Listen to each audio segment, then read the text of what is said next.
ये दो दो कुलों की घरों की लाज लेकर के बेटियां चलती हैं।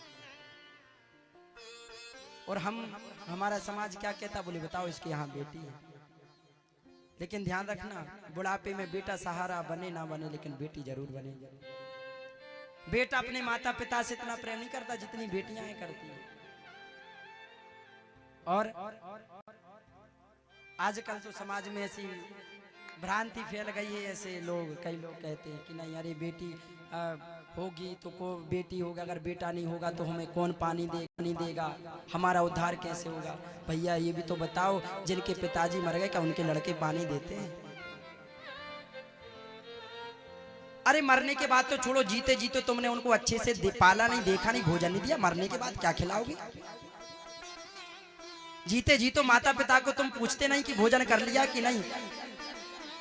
80-80, 90-90 साल की आंखों, माता की आंखों में कुछ दिख नहीं रहा, हाथ कांप रही है, लेकिन वो भी चूल्हे पर अपनी आंखें खोल करके रोटी बना रही और बूढ़े बाप को दे रही। तुम्हें शर्म आनी चाहिए। कमजोर नहीं है, बेटियां पीछे नहीं है। हम तो ये तक कहेंगे कि बेटा ना हो तो अच्छा, लेकिन बेटी जरूर रहना। क्यों? क्योंकि घर की शोभा बेटियों से है, बेटों से नहीं। हम लोग कहते बेटी पर आई घर की नहीं, हमें तो ये लगता कि बेटे पर आए घर के, बेटी नहीं। लेकिन बेटी है तो उसका मतलब ये थोड़ी कि उसके ऊपर पूरा भार डाल दिया जाए। नहीं, स्त्री है, कन्या है तो वही सब देखे, ऐसा नहीं। क्यों? उनकी भी तो अपनी इच्छा है, उनके भी तो कुछ जज्बात है, वो भी तो कुछ अपेक्षा रखती हैं। लेकिन वो ये चाहती कि नहीं, मेरे माता पिता किसी भी हाल में खुश रहें।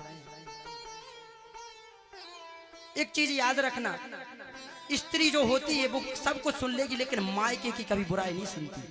माता जितना बेटियां इस संसार में सहन करती हैं, उतना बेटे कभी जीवन में नहीं कर सकते।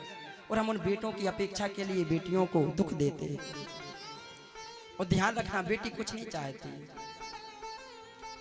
एक बेटी कैसी होती है, जब उसका पिता उसका विवाह तय करता है तो बेटी क्या सोचती, मेरे पिता से कोई दहेज ना मांगे, मेरे पिता को किसी के दरवाजे पर भीख ना मांगना पड़े कि मेरी बेटी की शादी है, मुझे पैसे दे दो, मेरे पास है नहीं, मैं खुद कमाऊंगी, लेकिन अपने पिता का सिर नहीं झुकने दूंगी।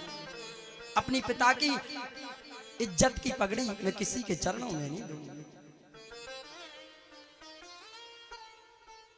एक बेटी होती है। और उसके बाद भी ससुराल में जाकर के भी केवल माता पिता के बारे में सोचती है कि मेरी मम्मी खुश है, मेरे पापा खुश है, मेरा भाई खुश है कि नहीं। और जितनी ससुराल की उसको फिक्र रहती है उतनी मायके की रहती है। दोनों पक्षों को लेकर चलती है, दो दो कुलों की राज रखती है। इसीलिए निवेदन करें, बेटियां, हम जब नवरात्रि आते हैं तो कन्याओं को ढूंढते हैं, हमारे घर में 5 कन्याएं आ जाए, हमारे घर में 9 कन्याएं आ जाए। नवरात्रि चल रही है, निमंत्रण लेने की, घर में कन्याएं आ जाए निमंत्रण के लिए। नवरात्रि में ढूंढते फिरोगे, लेकिन घर में कन्या नहीं चाहिए, घर में बेटी नहीं चाहिए।